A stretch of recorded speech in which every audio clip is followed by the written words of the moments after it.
Mesdames et messieurs, chers internautes, bonjour et bienvenue sur Lila Agro. Aujourd'hui, je vais vous partager comment réaliser ou comment fabriquer votre aliment démarrage à partir de 3 ingrédients ou 3 éléments. Donc, nous allons prendre par exemple comme élément le soja, le maïs et le son de blé. La première des choses, il faut maîtriser le taux en protéines de ces éléments. Soja, 44%. Le maïs, on prendra 9%. Il s'agit du maïs jaune. Et le son de blé, on prendra 14%. Le maïs et le son de blé constituent ce qu'on appelle par des céréales. Donc, comme nous avons 2 céréales, vous deviez obligatoirement calculer la moyenne en céréales. Donc, je mets X bar céréales serait égal à 9% plus 14% divisé par 2. Ce calcul nous donne 11,5%.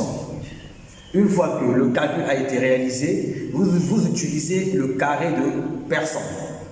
Le carré de personne avait été expliqué lors d'une vidéo précédente. Donc, confère l'INE Agro TV. Donc, ici, nous allons utiliser le carré de personne. Même démarche. J'aurai X céréales serait égal. Ici, vous mettez la valeur moyenne, 11,5%.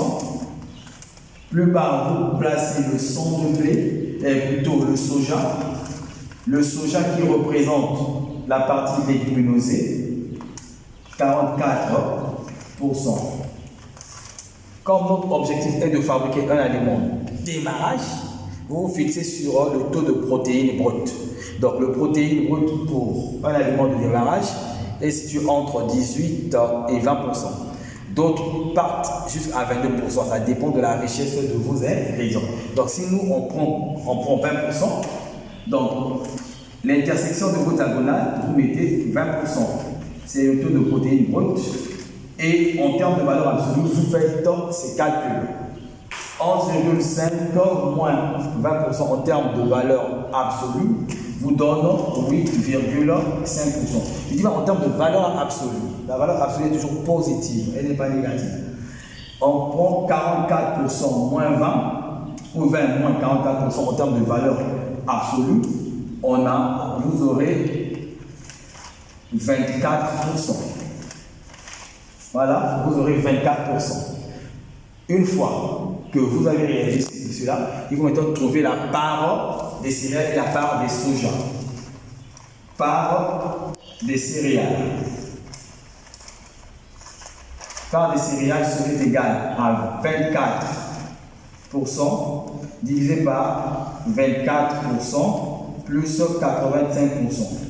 Dans ce calcul, vous allez constater que les pourcentages vont s'annuler et le résultat serait de l'ordre de 0 et quelques. Vous devez multiplier le tout par 100 pour ramener ça en pourcentage. C'est très important. Donc, 8,5.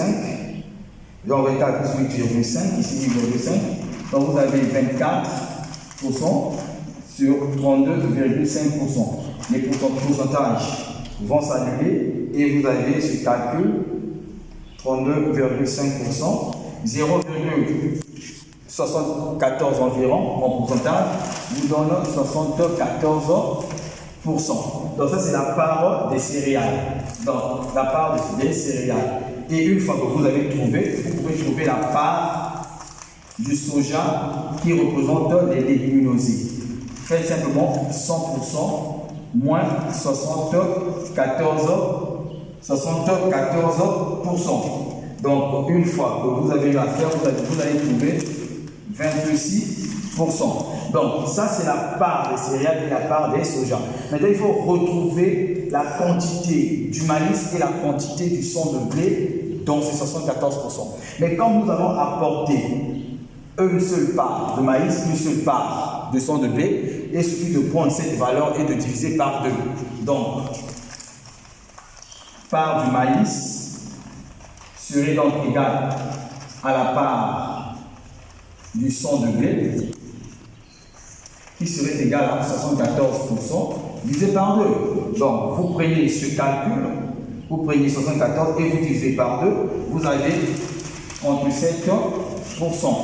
Une fois que vous avez trouvé, vous devez conclure. Donc, en conclusion, vous devez dire, donc, pour fabriquer 100 kg d'aliments démarrage avec 20% de protéines brutes, vous devez apporter 37% de maïs, 37% ou bien 37 kg du sang de blé avec 26 kg du soja.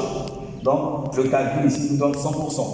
Donc, cela étant fait, je vous dis donc merci et gardez toujours l'écoute sur Linéa Agro. Si vous avez des questions, des interrogations, n'oubliez pas, écrivez-moi à travers le numéro qui va s'afficher jusqu'en bas.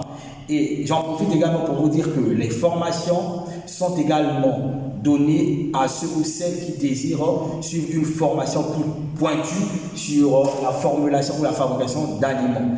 Qu'il s'agisse des formations en ligne, d'une manière personnelle ou bien d'une manière regroupée. Donc, cela étant dit, je vous dis donc au revoir, gardez l'écoute. Merci.